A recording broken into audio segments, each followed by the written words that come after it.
I believe that every Christian, many Christians, are one decision away. They're one decision away from a completely different life. They're on the verge. They're on the edge. They're one step. They're just one step from crossing over into that place in your journey where there's absolutely no retreat and no surrender. There's no return. You're just that one. You're right on the verge. And we're going to be in Gideon. We're going to be in Judges chapter 7 this week. And so flip in your Bibles to Judges 7. And I want you to see how God used Gideon and how some things had to happen for Gideon to find himself at that very point, right there on the verge, right there where he was about to cross over. And Gideon took the step. And it's like, in my notes I wrote down, it's like getting on a young horse. And he's 3 years old and he's got the ability to buck. He's got the ability to be a stout horse. And you can literally, some of you, I know all of y'all hadn't rode him, but some of y'all have it. You can feel him when you sit down and you ask him for a little more. And you can feel the power nod up. You can feel a little hump. You can feel a little stiffness in him.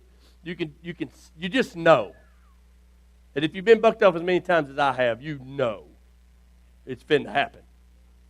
And there's two people. There's the guy that goes, and he takes one step forward, and his second step is straight up.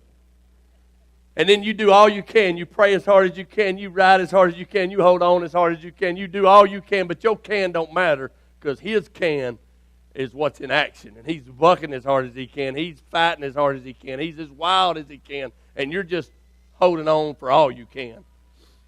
And then there's the other person that when they feel that, they feel that we're fitting to explode, just that they go,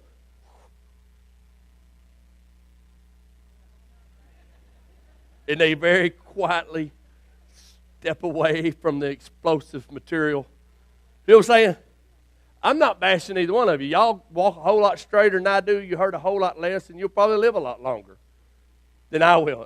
J.W. Pike, you're laughing, but you're the reason this came to my mind because I went and picked up some heifers that had been on J.W.'s pasture for a while, and he loads them for me, and he's kind of walking like this. I said, "What are you hobbling for?" He said, "Oh, I got on that gum big brown horse, and as soon as I go to get on him, that sucker just bolts and hits about 3 licks and dumps me on the other side of him, and I'm so down in my back." And he said, "Everybody in my family is telling me I'm too old and I ought to be not. Why am I getting on? I got 15 solid, dead broke, ain't going to buck. Why am I getting on one that might buck?" And he said, "I don't know why I do that, but sometimes I just do that." Of course, at the moment, he's thinking, and he said, "I ain't doing it no more. I'm finna sell him." And I don't know what happens to us. We forget how bad it hurt once we don't hurt. It's like, I don't get it, but I think we are the same way when it comes to our spiritual journey. As you journey spiritually, you run into things, and you run into these moments where explosion. You're just, it's just some intensity. It's like, and you can see it. You're like, oh. And there's a few that go.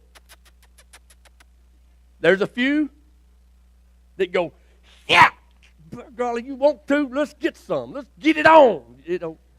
I'm growing out of that. I've survived enough of that I'm moving. I'm not fast enough, but I'm growing out of that. And then there's those that go, ooh. We're going to talk about it. We're going to talk about them a little bit today. And I don't want you to think I'm bashing on either one of you. I just want you to see. I just think it's important that you know which one you are, because if you know which one you are, you won't. I don't know what I need to tell you. Because there's good and bad points for each one. There's good and bad points for each one. Judges 7, verse 2 and 3 says, "The Lord said to Gideon, the people who are with you are too many for me to give the Medians into their hands. For Israel would become boastful, saying, my own power has delivered me. Now therefore come proclaim in the hearing of the people, saying, whoever is afraid and trembling, let him return, and to depart from Mount Gilead." So 22,000 people returned, but 10,000 remained. Now I don't know exactly how I know it. It's in the verses, or I did some add and subtraction. There was actually 32,000 men that showed up to help Gideon. And the Lord tells Gideon, nah, that's too many. Too many. Y'all, if y'all handle it, y'all going to be talking about what all y'all done. And so we need to cut y'all down. And so he said, Gideon, you go out there and you just tell them, just go out there and say, hey, if you're afraid and you're trembling, go on home. Now listen, he didn't go, chicken, bow wow. He didn't go, you bunch of yellow, kettle-bellied, no cat. He just said, hey, fellas, if you're afraid and trembling, return home. He didn't point them out. He didn't say, well, I can see you're scared to death. Haul your butt. I can see you're a big old chicken. Go on. He didn't do all that, did he? He didn't. He just walked out. He just said, okay, Lord said, go and tell them, whoever's afraid and trembling, to return home. So there was 22,000 returned right then. I want you to know that when God's going to do something, in your life, when God's going to allow you to be a part of God's movement, God gets the glory. And if God ain't going to get the glory, you ain't going to be a part. And God will wait and wait and wait until you have had so much subtracted from you that there ain't enough of you to get any credit. I am that man. If there's anything comes out of this sermon today that anybody can benefit from, it is because I have been such a jerk, and that there's been such a subtraction from me from this time yesterday to who I am today, that the Lord is going to get the full credit. Because listen, you need to understand, I acted to my own son in a way that would disqualify me from proclaiming God's word. I am a pathetic excuse for a parent. And so, if God has anything done here today, it'll be because of him. Not because of me, because I ought not even be here. And so, you got to start to see when God's doing a subtraction to you, it is so there can be an addition in spite of you. And I don't know how to make that make sense, but it'll come to you. I like the fact that God said, oh, there's still too many. You lost 2/3 of your army, but there's still too many of them guys. And that's a guy thing, I think. I don't think there was a woman in the battle. I don't think there was a woman, because a woman would be, thank you, Lord, for sending all these numbers. And the guy'd be saying, yeah, you join because I'm here. I mean, I just think it was a guy. He's like, there's too many of you guys. So he told him, go down there and, y'all know the story, go down there and drink out of the creek. And I haven't found where there's a big significance in how they drank. I just think he went, you know what I'm going to do? They finna show me how they drink. Go on and drink. And some of them got down and some of them took water and done like this. And there's been a bunch of theological studies on why that was important. I think it was just important because he needed to divide them. And he went, okay. Clearly, the smallest number is those that lapped the water like a dog. The larger number was, so let's just go with the smaller number. You guys squatted down and drank, you're out.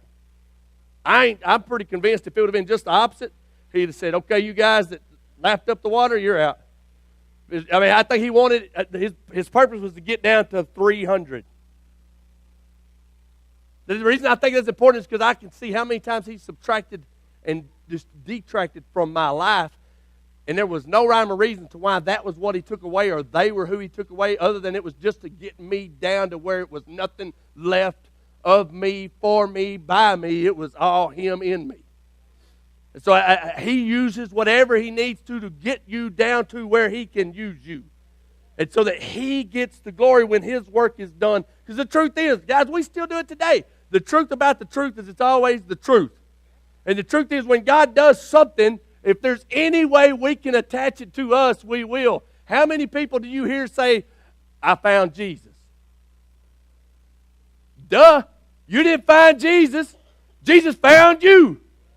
But it's the truth. The Bible says no man comes unless the Holy Spirit draws. You didn't find him. You just take credit for it. Don't we? I don't know where that came from. But it's the truth. It's just who we are. And so he said, no, there's too many of you guys. We've got to cut y'all down. There's only 300. I'm kind of a math person. That's just a little less than 1%. That's right around 1% of the original numbers. Are you following me? 1%. I don't know why that's important. But they had to turn the 99 loose, and there was 1% left.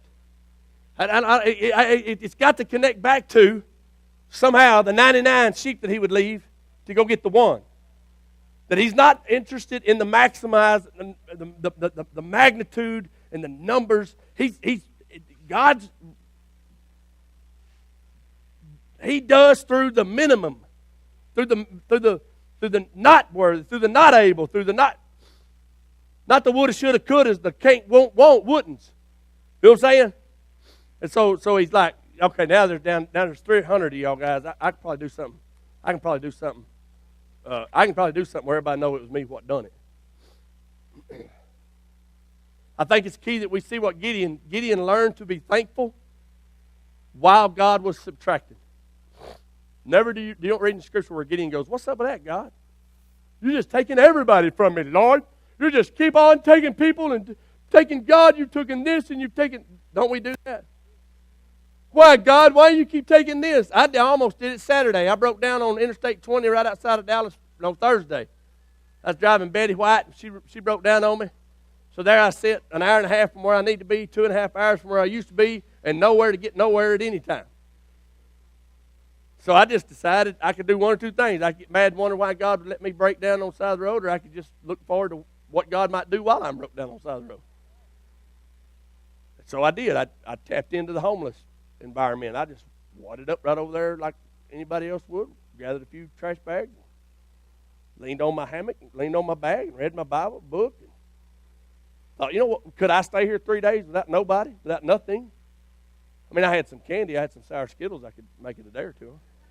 You know what I'm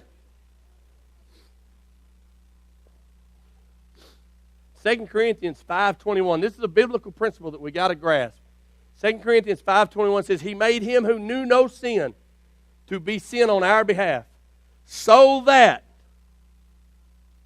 you need to understand anytime you read the word so that is there so that you know what happened in front of that so that you can have what happens after that. Are you following me? He says, he made him who knew no sin to be sin on our behalf so that we might become the righteousness of God in him. This is the trade in the gospel of grace. This is how the gospel of grace works. He takes your sin. He subtracts your sin from you so that when that's removed, there's a position, there's place for his righteousness to be given to you. But first must come the subtraction of you. He takes your sin from you and he puts in that spot. He gives you back his righteousness. The truth is, we want his righteousness without giving up our sinfulness. We're too Christian to enjoy sin and too sinful to enjoy Christ. We get just enough of Jesus to be informed, but not near enough to be transformed. We want to go all in without selling completely out. And so therefore you stay in limbo, one decision away from a completely different life, because you got just enough of him to be informed about him, but not enough of him to be transformed by him. You got just enough Christianity in you that you can't be who you used to be, but you still got too much of you in you for you to become who you should be. And so you're stuck.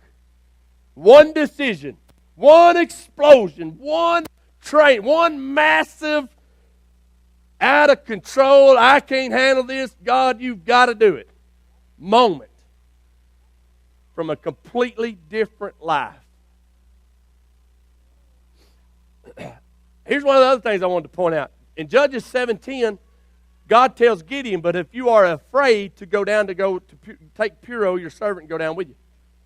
So after he calls the 22,000 because they were afraid and trembling, he tells Gideon, if you're afraid, take somebody with you. So was it wrong to be afraid? No. No, Gideon was afraid, clearly. And God said, so take some help with you. Why did he call the 22,000? Because they were afraid and trembling. Now listen, I'm going to hit you on something. They were afraid and trembling. Look at Deuteronomy 20. It'll be on the screen. Deuteronomy 20, verse 8. Then the officers shall speak further to the people and say, who is the man that is afraid and faint-hearted? Let him depart and return to his house, so that he might not make his brother's heart melt like his heart. Let me tell you, when you're on that horse, JW, when you're on that horse, it might blow up. The last thing you need is people standing over by the pickup, leaning on the trailer going, oh, he's finna get bucked off. I don't know what he's thinking. That's the stupidest thing. He's too old. He's too fat. He's not you. I'm too fat. You're too old. That's just such a mistake. Why? You don't need that in your ear when you're on the verge of the explosion. Do you ever see or hear anybody in the rough stock events at the PBR pulling the rope? He's finna stomp your head. Oh my gosh, it'll be so bad when you say outside, it's going to be inside. He's finna rip you inside out, stomp your head. You better pray. And by the way, can I have your wife's number? Because she's finna be a widow. You don't hear that, do you? No, you hear, bear down, you got this. Ride this sucker. Puncture his lung. You can do it. You know what I'm saying? So why do we do the opposite when it comes to your spiritual journey? How many Christians have you heard whisper in your ear, I knew you'd fail. I knew you wasn't going to be able to keep it up. Let me tell you, listen what Gideon, the lesson of Gideon. Let them go home. Let them go home. Look, you can't change who they are, but you can change how they affect you. He said, listen, let them go home, because if you don't let them go home, they're going to get in the way. And they're going to draw you, and then you're going to wonder, why are they leaving? What do they know that I don't know? Oh, my gosh, what's happening? Let them go. You need to quit taking tremblers into battle with you. Listen, that is wise counsel. Quit taking tremblers into battle. Why do you think the U.S. Marines only want a few good men? Because too many men, you bring a bunch of some cowards and chickens and what's the word? Faint-hearted. Oh, Lord, that's more than I can bear. A Marine, you need to be more than you can bear. Whenever you can't bear no more, we'll stand on top of you and bear some more for you. That's how it ought to be when you're going into battle. It does not have to be that way when you're dealing with your family. It doesn't have to be that way when you're dealing with other people that are tremblers. It's the lesson I'm trying to learn. Everybody's not wired to really. And I ought not be so hard on those that ain't. I ought to let them return home without them tucking their tail, without me shunning them and shaming them. Now, why I'm preaching at me so stinking hard today? Must be one of y'all jerks out there. Well, blame it on one of y'all. How about that? One of y'all jerks. I learned a lesson from Gideon that if God wired me and designed me to be one of the 300, to be one of the 1% that stands, and even though I might be scared, and I am scared, guys, there's just something with, it's not me, but it's how He wired me. I'm kind of drawn to it. But everybody's not. And as a pastor, I need to begin to learn and see, if you're not drawn to that, I love you, but get out of the way. Because there is a purpose and there's a need for those that aren't drawn to be right there. And they come in the right time, just as they did for Gideon. And so he said, my next question was, how do you identify the faint at heart? You don't have to identify them, they'll identify themselves. And you just let them go home. You just give them the out. You just and you don't call on folks that makes excuses for you. You don't, because they're tender-hearted, they're faint at heart. Well, it's going to be okay. No. When you're in a battle, let the faint at heart stay home. Where when you're beat down, wounded, dragging what's left of you home from the battle, there's somebody there to nurse you after the battle. But in the battle, take a warrior that ain't faint at heart. Or go alone in the grace of God only. Too many of us never faced that battle because we took faint-hearted people with us. And they got faint-hearted in the most intense moments of the battle. And they retreated, and you went with them. Every parent that says, that's not your fault, it's those people you run around with. That's a faint-hearted parent. It is their fault. It's not. Here's what's their fault. It's their fault if they don't face whatever it is and allow God to show up on their behalf.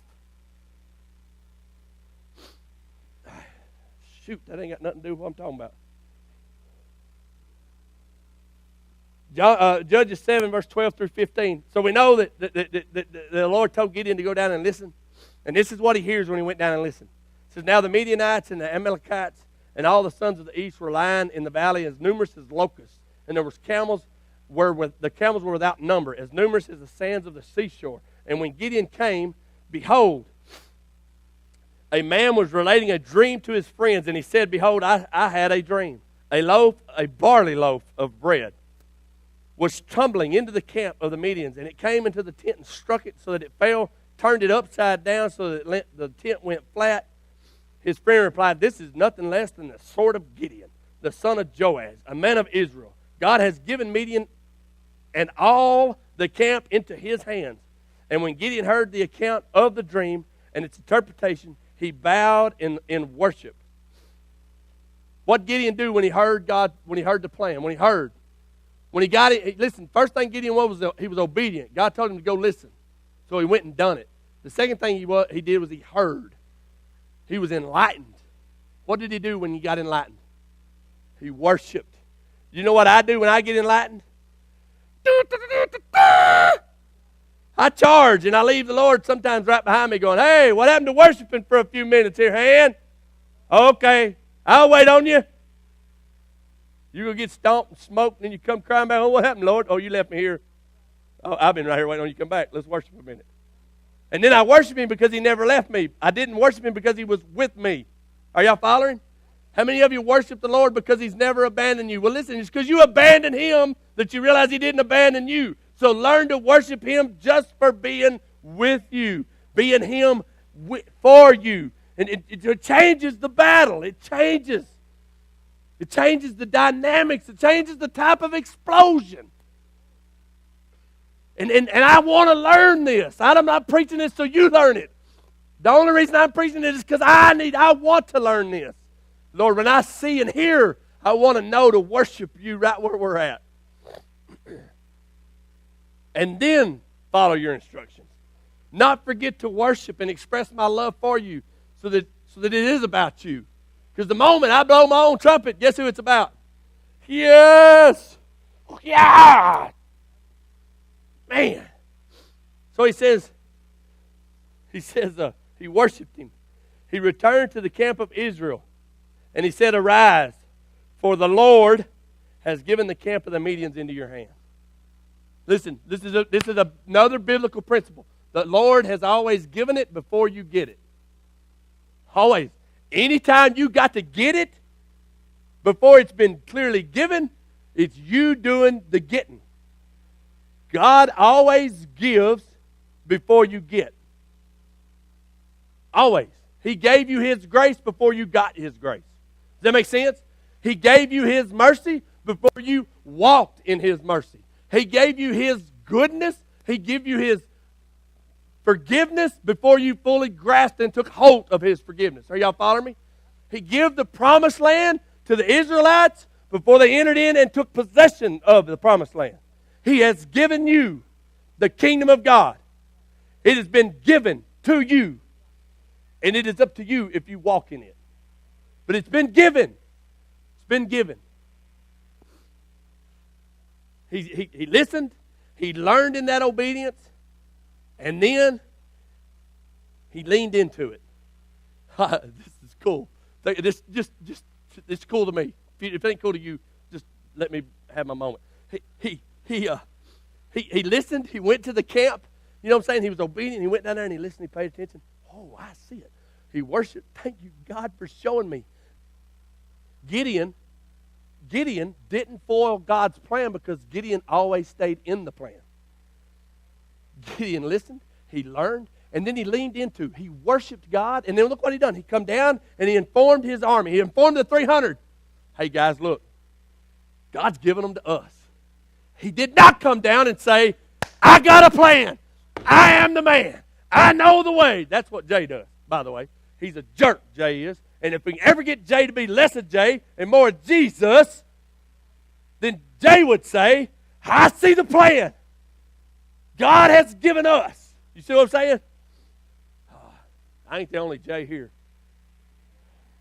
You suckers. Somebody say amen. By golly. Y'all all getting quiet like, shame. Shame on that sucker buster. Shame on that. So, look what happens. Look what happens. Arise, for the Lord has given the camp of the Midian into whose hands? Your hand, not my hands. See what? That's a leader.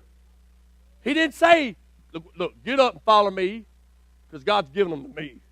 He just said, look, guys, look, the Lord has given them into your hands. Arise. What God tell Gideon time and again?